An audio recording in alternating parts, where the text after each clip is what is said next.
General Sukat kasama natin dito. Mismo kanilang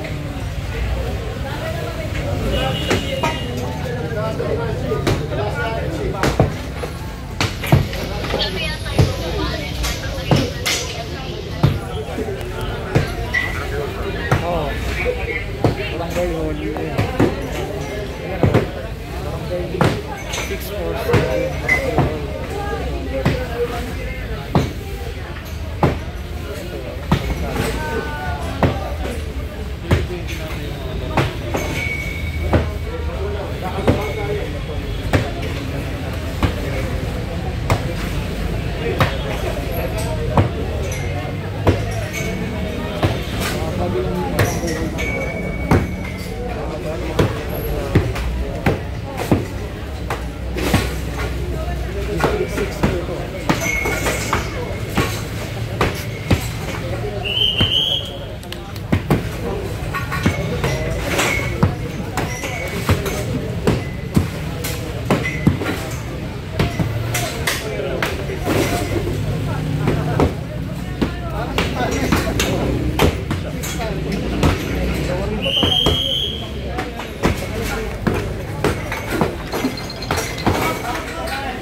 tangkad mo na. Iangat mo kasi ng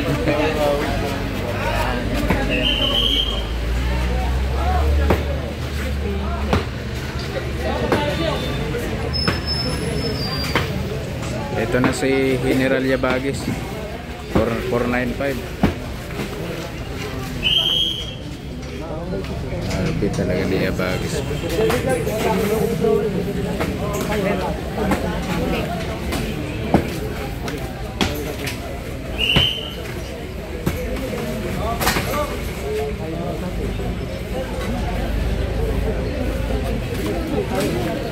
Maganda nga yun, ang sabi mo. Tapos kung ano,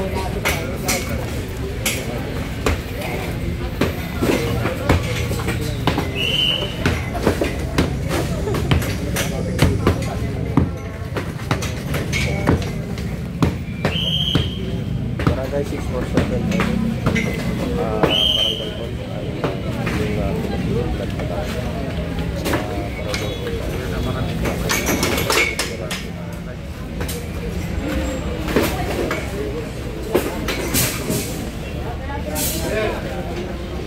General. Kung sino rin interview natin. Wait lang. Ayan. So, kailangan natin kunin natin yung ano.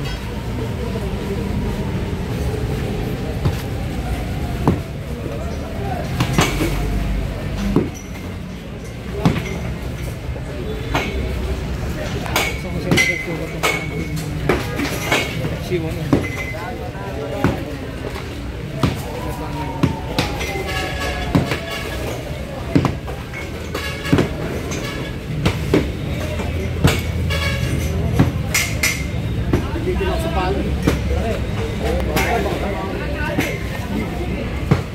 General Sukat, update nyo naman po kami sa ginagibang barangay. oh, ito, alin barangay? Hindi naman barangay ito, mga naka-cater ito. Ang pag-uusap naman namin kanina, naging mapayapa naman, di ba? Inunahan ko na kanina. Kasi, magkakagulo eh. Kaya ang ginawa ko, tinanggal ko muna to. Oy, thank you kagawad ha. Oh, maputol ko yung second. Tinanggal ko to kasi pag nakikita itong panukat ko, sigurado gibaan. Kaya ang ginawa ko, tinanggal ko. Nakipag-usap tayo. Diba? Kung hindi tayo makakapasok dyan, kinausap namin ni Engineer Bulanon.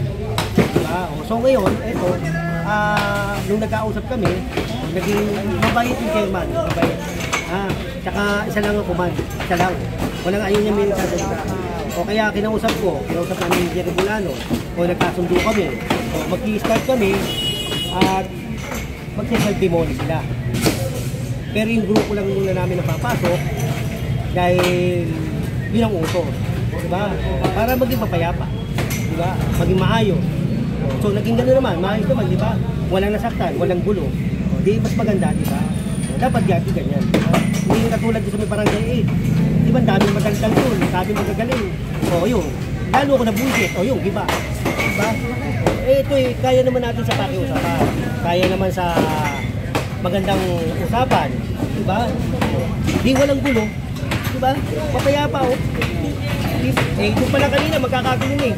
O kaya ako na marap. So, nire-respeto naman nila ako eh. Nire-respeto ko rin si chairman. O, at saka yung aming kasamang mga engineering department, headed by Chief Engineer Armando Andres nga pala. At ang aking hepe, si Andy Ambao, district engineer namin. O yan, magandang umaga sa inyo. Kasama ko yung mga kasama natin, nandiyan lang yan, standby lang sila. Kasi ayoko nang magulo. Gusto ko yung ginagawa lang natin yung trabaho natin, pero maayos. General, may tanong lang. Ito ba hanggang doon sa bilihan? Oo, hanggang doon. Kaya lang, ito nga muna yung umpisahan dahil din yung napag-usapan namin. So, magsiself-demolish sila kasi may mga gamit sa loob eh. Diba? Siyempre ayaw natin, gamit nila yan eh. Magagamit pa nila yan. Ayoko nang yung mga gamit nila, diba? Kasi kahit sa akin gawin yan, magagalit din ako. Kaya gusto ko, yung gamit nila, yung unti-unti nila. Kasi yun din naman ang utos ni chairman. Magsiself-demolish, yung gamit nila, kung hanggat maaari, ilalabas, mapapakinabangan, pakinabangan. Bayan. Ang barangay yung nandun. Bayo, kabayan. Oo. Willing naman si chairman eh. Willing naman, okay naman. Yan, magandang umaga sa inyo at nabigyan ko kayo ng magandang update dito Ayan. Someone siya na ruso. Tignan mo, labas-masok sila dito. Wala na. Diba? Maayos na. Dapat ganyan. Nag-demolish sa dati din dito. Oo. Oo, panahon ni Mayor Lim. General, may tanong. 2007. Magkakaroon ba sila ng relocation dito? Sabi kasi nakalagay Meron sa naman siguro yan. meron din. Oo, may pag-uusap yan kasi may mga notice yan.